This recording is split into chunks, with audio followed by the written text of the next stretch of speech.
इंसान हर काम रोबोट से ही करवाते हैं। आज की दुनिया में रोबोट्स इतने आम हो गए हैं कि हर घर में एक रोबोट परिवार के सदस्य की तरह रहता है। और हो भी क्यों ना, उन एआई रोबोट्स को इंसानों की मदद करने के लिए ही तो प्रोग्राम किया गया है। एआई रोबोट्स ने इंसानों की जिंदगी इतनी आसान बना दी है कि अब हर कोई अपने काम के लिए रोबोट्स पे ही डिपेंड रहता है। पर एक ऐसा भी बंदा है जिसे रोबोट शब्द से ही चिढ़ है। नाम है स्पूनर। एक सुबह स्पूनर अचानक नींद से जाग उठा। उसने एक बुरा सपना देखा था। सपना एक छोटी बच्ची का जो एक कार में फंसी हुई पानी में डूब रही थी। न जाने स्पूनर को वो एक ही सपना बार बार क्यों आता था, पर हर रोज की तरह उस सपने को भूलकर स्पूनर तैयार होकर अपने काम पर चला गया।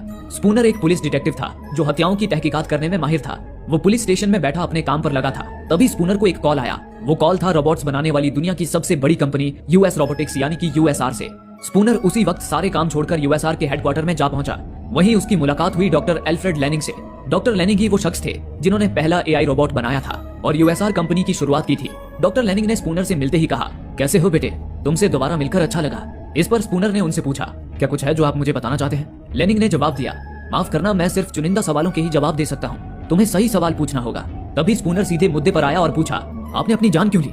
इस पर लेनिंग ने कहा, यही तो वो सवाल है डिटेक्टिव, जिसका जवाब ढूंढने के लिए मैंने तुम्हें बुलाया है।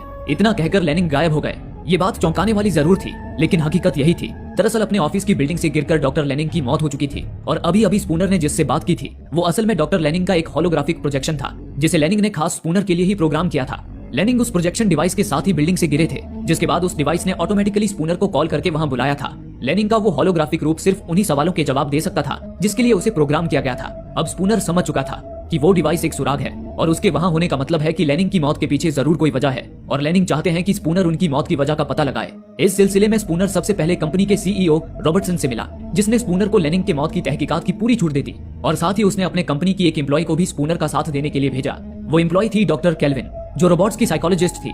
वो लेनिंग के साथ रोबोट्स के आर्टिफिशियल ब्रेन पर रिसर्च करती थी। स्पूनर से मिलने पर केल्विन ने उसे बताया, मैंने डॉक्टर लेनिंग की साइकिक प्रोफाइल की जांच की थी। लेनिंग ने खुद को दुनिया से दूर कर लिया था। उनका पूरा समय बस मशीनों और रोबोट्स के साथ ही बीत रहा था। इस पर स्पूनर ने कहा, क्या तुम्हें लगता है लेनिंग अपने अकेलेपन की वजह से डिप्रेशन में चले गए होंगे, इसलिए उन्होंने अपनी जान दी? लेकिन केल्विन ने कहा, ऐसा हो सकता है, लेकिन ये अजीब बात है कि लेनिंग तो अपने कामयाबी की मुकाम पर थे। हम कुछ ही दिनों में उनके बनाए अब तक के सबसे एडवांस एआई रोबोट्स NS5 को दुनिया भर में डिस्ट्रीब्यूट करने वाले थे।